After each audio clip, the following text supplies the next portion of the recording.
बिस्मिल्लाहिर्रहमानिर्रहीम, अस्सलाम वालेकुम all my dear students. Constitutional developments of Pakistan के हवाले से अपने नेक्स्ट लेक्चर का आगाज़ करते हैं और इसमें हम 1962 की कॉन्स्टिट्यूशन को डिस्कस कर रहे थे और उसमें हमने डिस्कस किया प्रेसिडेंशियल फॉर्म ऑफ गवर्नमेंट को और टू सम एक्सटेंट वो discussed about the powers of the president granted to him in this constitution. इस कॉन्स्टिट्यूशन का एक और जो फीचर, एक इम्पॉर्टेंट फीचर है, ये एक सेंट्रलाइज्ड फेडरल सिस्टम को जो है वो प्रोवाइड कर रहा था। Although this was new in the constitutional history of Pakistan, if we look behind we can find that since Government of India Act 1935 and in the Independence Act 1947 and even in the 1956 Constitution, we have got a strong centralized system of governance. The reason behind this was that Pakistan was a newly formulated state which was facing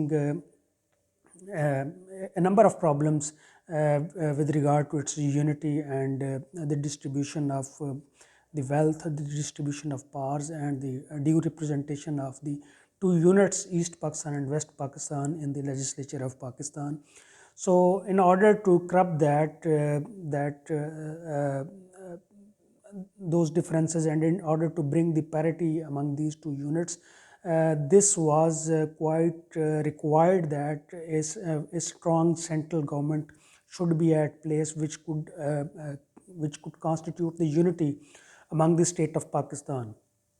So in order to attain this objective, these all constitutions, the Government of India Act, the Independence Act, the 1956 Constitution and the 1962 Constitution, all of these constitutions, they provided for the strong centralized federal system of governance in Pakistan.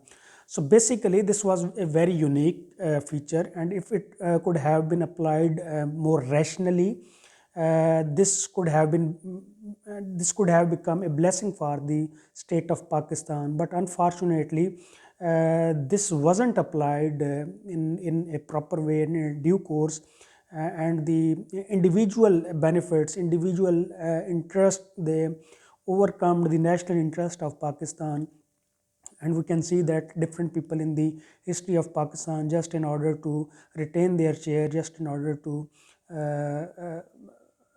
retain their vested interests, they sacrifices the sometimes the original demands, the legitimate demands of the people of Pakistan, whether they belong to East Pakistan or West Pakistan. So we can find the same thing here.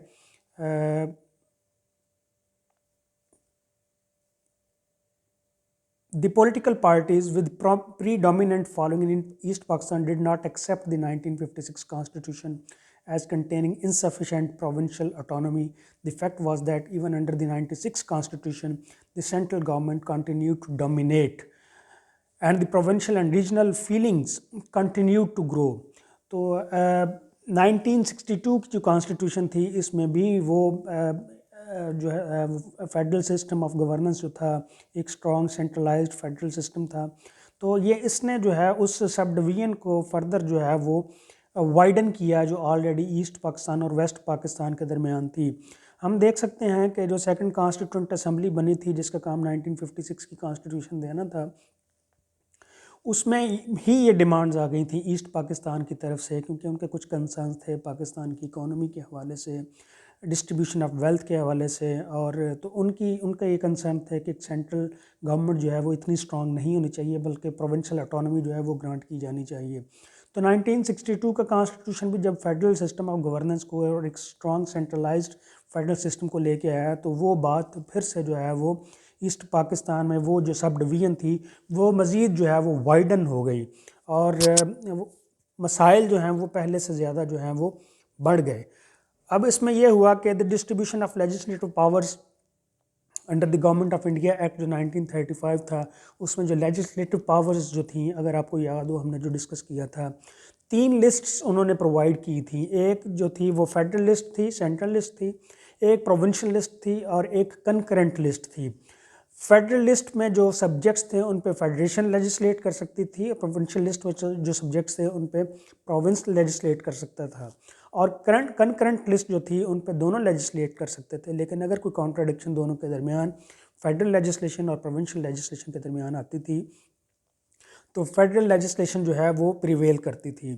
बिल्कुल यही trend जो है वो 3 lists वाला ये हमने follow किया 1956 की कॉन्स्टिट्यूशन में, और यही ट्रेंड जो है अगर हम इंडिया की कॉन्स्टिट्यूशन देखें तो इंडिया की कॉन्स्टिट्यूशन में भी ये 3 लिस्ट जो हैं वो प्रोवाइड की गई। 1962 की जो कॉन्स्टिट्यूशन थी ये इस हवाले से यूनिक थी कि it provided for much simpler method of distribution of powers under which there was only one list of subjects on which the federal government, the federal legislature can legislate।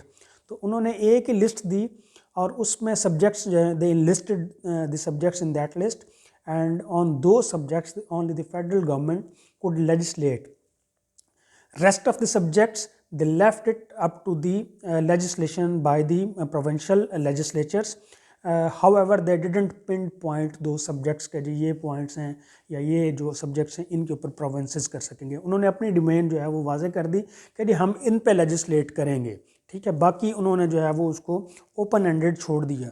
The central government, however, was given overriding powers in matters concerning the security of the country, coordination between the provinces and economic development. It was provided that the central legislature would have exclusive power to make laws, including laws having extraterritorial operation for the whole or any part of Pakistan with respect to any matter enumerated in the 3rd schedule of the constitution।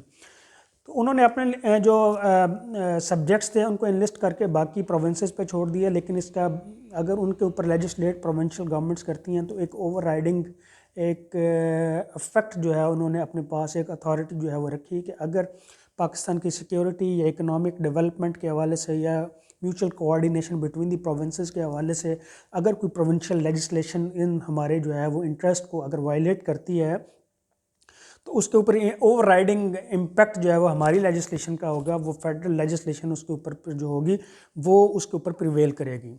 The subjects given to the center includes defense, external affairs, interprovincial trade and commerce, national economic planning and national economic coordination, currency, foreign exchange, central banking, insurance, nuclear energy, mineral oil and natural gas, industry owned wholly or partly by the central government or by a corporation set up by the center, preventive detention for reasons connected with defense, external affairs and the security of Pakistan. तो ये तमाम जो मामलात थे, ये जो तमाम powers थी, इनके ऊपर लेजिस्लेशन का इख्तियार जो था वो सेंट्रल गवर्नमेंट का था। There were in all 49 items in the central list as against 30 in the 1956 constitution. तो 49 yes the federal government gained in 1962 constitution. इसमें जो अब जो लिस्ट थी फेडरल लिस्ट थी उसमें अब वो ऑल टुगेदर 49 सब्जेक्ट्स के ऊपर जो है वो लेजिस्लेट कर सकती थी, as opposed to the 1956 constitution whereby only 30 subjects were provided in the federal list. और इसको मज़ीद अगर आप कंपेयर करें 61 जो थे वो प्रोवाइड किए गए थे गवर्नमेंट ऑफ इंडिया एक्ट 1935 में, और 66 जो थे वो draft constitution of the first constituent assembly जो थी उसमें प्रोवाइड की गई थी। तो draft constitution of the first constituent assembly उसमें जो थी सबसे एक्सटेंसिव लिस्ट फेडरेशन की वो थी। उसके बाद 1935 की थी जिसमें के 61 सब्जेक्ट्स थे, और फिर रिड्यूस करके 56 की कॉन्स्टिट्यूशन में उनको 30 किया गया, और 62 की कॉन्स्टिट्यूशन में उनको फिर बढ़ा के जो है वो 49 कर दिया गया। तो ये एक बहरहाल एक इम्पॉर्टेंट फीचर जो है वो इस कॉन्स्टिट्यूशन का था, सेंट्रलाइज्ड फेडरल सिस्टम का, जिसको हम आगे लेके चले। और इसकी फिर कुछ इम्प्लिकेशंस भी हैं, इसके कुछ एडवर्स इफ़ेक्ट्स भी हैं जिनको हमने अपनी कॉन्स्टिट्यूशनल हिस्ट्री में देखा कि वो क्या सामने आए। Thank you very much.